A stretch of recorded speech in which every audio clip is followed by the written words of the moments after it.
The Dursleys had not even remembered that today happened to be Harry's 12th birthday. Of course, his hopes had not been high. They did never give him a real present, let alone a cake, but to ignore it completely. At that moment, Uncle Vernon cleared his throat importantly and said, "Now, as we all know, today is a very important day." Harry looked up, hardly daring to believe it. "This could well be the day I make the biggest deal of my career," said Uncle Vernon. Harry went back to his toast. Of course, he thought bitterly Uncle Vernon was talking about the stupid dinner party. He'd been taking off nothing else for 2 weeks. Some rich builder and his wife were coming to dinner, and Uncle Vernon was hoping to get a huge order from him. Uncle Vernon's company made drills. "I think we should run through the schedule one more time," said Uncle Vernon. "We should all be in position at 8 o'clock. Petunia, you will be in the lounge," said Aunt Petunia, promptly waiting to welcome them graciously to our home. "Good, good. And Dudley, I will be waiting to open the door." Dudley put on a foul, simpering smile. "May I take your coats, Mr. and Mrs. Mason?" "They will love him," cried Aunt Petunia rapturously. "Excellent, Dudley," said Uncle Vernon, and then he rounded on Harry. "And you?" "I will be in my bedroom, making no noise and pretending I am not here," said Harry tonelessly. "Exactly," said Uncle Vernon nastily. "I will lead them to the lounge, introduce you, Petunia, and pour them drinks. At 8:15 I will announce dinner," said Aunt Petunia, "and Dudley, you will say, 'May I take you through to the dining room, Mrs. Mason?'" said Dudley, offering his fat arm to an invisible woman. "My perfect little gentleman," sniffed Aunt Petunia. "And you," said Uncle Vernon viciously to Harry. "I will be in my room, making no noise and pretending I am not there," said Harry dully. "Precisely. Now we should aim to get in a few good compliments at dinner. Petunia, any ideas?" "Vernon tells me you are a wonderful golfer, Mr. Mason. Do tell me where you bought your dress, Mrs. Mason." "Perfectly, Dudley. Perfect, Dudley. How about we had to write an essay about our hero at school, Mr. Mason, and I wrote about you." This was too much for both Aunt Petunia and Harry. Aunt Petunia burst into tears and hugged her son while Harry ducked under the table so they wouldn't see him laughing. "And you, boy?" Harry fought to keep his face straight as he emerged. "I will be in my room, making no noise and pretending I am not there," he said. "Too right you will," said Uncle Vernon forcefully. "The Masons don't know anything about you, and it's going to stay that way. When dinner's over, you take Mrs. Mason back to the lounge for coffee, Petunia, and I will bring the subject around to drills. With any luck, I will have the deal signed and sealed before the news at 10. We will be shopping for a vacation home in Majorca this time tomorrow." Harry couldn't feel too excited about this. He didn't think the Dursleys would like him any better in Majorca than they did on Private Drive. "Right, I am off into town to pick up the dinner jackets for Dudley and me, and you," he snarled at Harry, "you stay out of your aunt's way while she is cleaning." Harry left through the back door, and it was a brilliant sunny day. He crossed the lawn, slumped down on the garden bench, and sang under his breath, "Happy birthday to me, happy birthday to me." No cars, no presents, and he would be spending the evening pretending not to exist. He gazed miserably into the hedge. He had never felt so lonely. More than anything else at Hogwarts, more even than playing Quidditch. Harry missed his best friends Ron Weasley and Hermione Granger. They, however, didn't seem to be missing him at all. Neither of them had written to him all summer, even though Ron had said he was going to ask Harry to come and stay. Countless times Harry had been on the point of unlocking Hedwig's cage by magic and sending her to Ron and Hermione with a letter, but it wasn't worth the risk.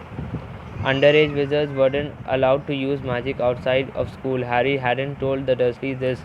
He knew it. It was only their terror that he might turn them all into dung beetles that stopped them from locking him in the cupboard under the stairs with his wand and broomstick. For the first couple of weeks back, Harry had enjoyed muttering nonsense words under his breath and watching Dudley tearing out of the room as fast as his fat legs would carry him, but the long silence from Ron and Hermione had made Harry feel so cut off from the magical world that even taunting Dudley had lost his appeal, and now Ron and Hermione had forgotten his birthday. What wouldn't he give now for a message from Hogwarts, from any witch or wizard? He'd almost be glad of a sight of his archenemy, Draco Malfoy, just to be sure it hadn't all been a dream. Not that his whole year at Hogwarts had been fun. At the very end of last term, Harry had come face to face with none other than Lord Voldemort himself. Voldemort might be a ruin of his former self, but he was still terrifying, still cunning, still determined to regain power. Harry had slipped through Voldemort's clutches for a second time, but it had been a narrow escape, and even now, weeks later, Harry kept waking in the night, drenched in cold sweat, wondering where Voldemort was now, remembering his livid face, his wide, mad eyes.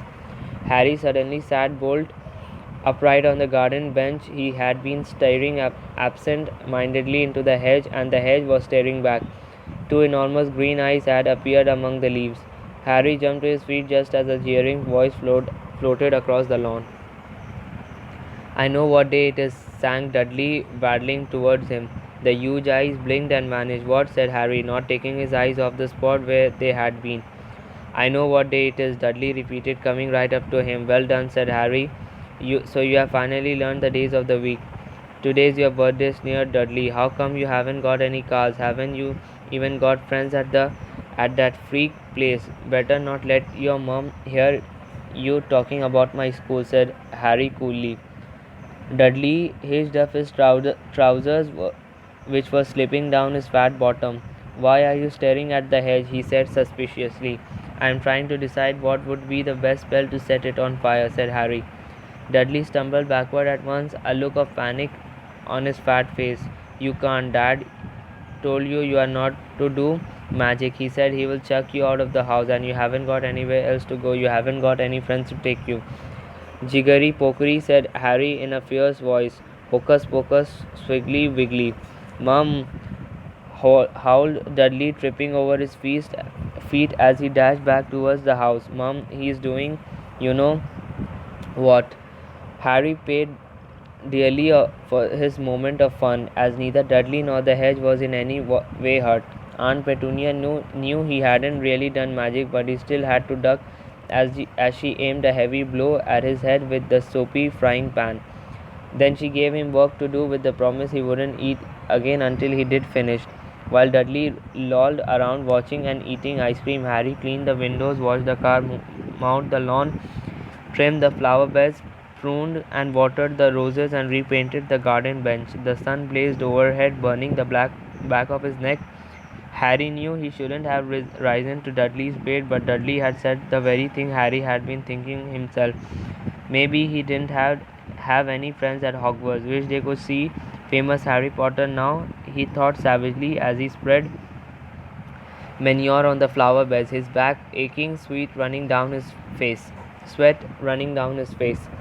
It was 7:30 in the evening when at last, exhausted, he heard Aunt Petunia calling him. "Get in here and walk on the newspaper." Harry moved gladly into the shade of the gleaming kitchen. On top of the fridge stood tonight's pudding, a huge mound of whipped cream and sugared violets. A loin of roast pork was sizzling in the oven. "Eat quickly, the Masons will be here soon," snapped Aunt Petunia, pointing to 2 slices of bread and a lump of cheese on the kitchen table. She was already wearing a salmon pink cocktail dress. Harry washed his hands and bolted down his pitiful supper. The moment he had finished, Aunt Petunia whisked away his plate. "Upstairs, Harry." As he passed the door to the living room, Harry caught a glimpse of Uncle Vernon and Dudley in bow ties and dinner jackets. He had only just reached the upstairs landing when the doorbell rang and Uncle Vernon's furious face appeared at the foot of the stairs. "Remember, boy, one sound." Harry crossed to his bedroom on tiptoe, slipped inside, closed the door, and turned to collapse on his bed. The trouble was, there was already someone sitting on it.